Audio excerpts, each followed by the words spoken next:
What would you do if you found out your husband was cheating on you with your best friend? Would you scream, cry, break everything in sight? I didn't do any of that. I smiled. I stayed quiet. And I built a plan that destroyed both of them without ever raising my voice. This is the story of how I turned betrayal into the ultimate revenge. And by the end of it, they lost everything. Betrayal. It's a word we throw around casually until it happens to you. Until it rips the ground out from under your feet and leaves you staring at someone you thought you knew, wondering who the hell they really are. This is the story of how I discovered my husband, my partner of 15 years, was sleeping with my best friend, and how I didn't just survive it. I ended him. Not with violence, not with rage, but with strategy and patience and a plan so perfect he never saw it coming. This is the story of how I took back my power and made them both regret ever betraying me. Jake and I met in college. I was studying interior design. He was in construction management. It felt like fate. We clicked instantly, and after graduation, we built everything together: our careers, our home, our family. 2 beautiful kids, a business, and what looked like a perfect life. And then there was Lena, my best friend since freshman year. We were inseparable. She knew all my secrets. I trusted her like a sister. She was there when Jake proposed. She was in the delivery room for my first child. She was family. But looking back, the signs were there. The late-night texts, the excuses, the sudden changes in Jake's habits. He started coming home late, snapping over little things, guarding his phone like it was the launch codes for a nuclear strike. And Lena, she became distant, flaky, always had some vague excuse for not meeting up. I chalked it up to work stress. Until that night, Jake was in the shower. His phone buzzed on the counter. Out of pure instinct, I glanced. It was a message from Lena. Just one word. Last night fire. My stomach dropped. My hands shook. But I didn't say a word. Instead, I called a private investigator the next day. People think when you find out your partner is cheating, you should scream. Confront them. Throw things. But I didn't. I went quiet. Because I knew, if I played this right, I wouldn't just catch them. I'd bury them. The PI, Erica, was incredible. Within 5 days, she had photos, videos, receipts, hotel check-ins, phone logs. They weren't even being careful.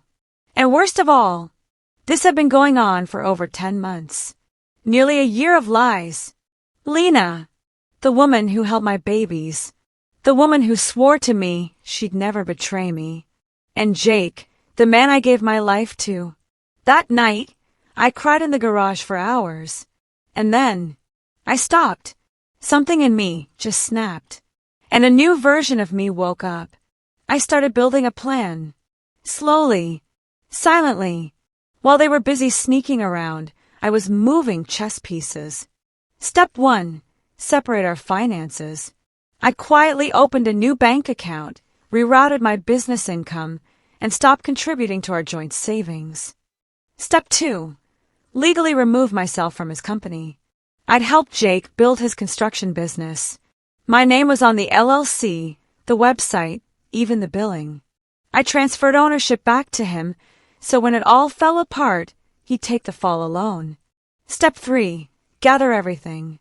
I printed every receipt, every phone log, every photo Erica gave me. I backed it all up to cloud storage and mailed a USB drive to my sister for safekeeping. And then, I waited. 3 months passed. I kissed him goodnight, made him dinner, slept beside him while he lied to my face. And every day, I added one more nail to his coffin. Jake's 40th birthday was approaching. I told him I was planning a party, just close friends and family. He beamed like a little kid, even said, "You're the best thing that ever happened to me." I almost laughed. The night of the party, I pulled out all the stops. Catered food, live music, candles, wine. Everyone we knew was there, including Lena.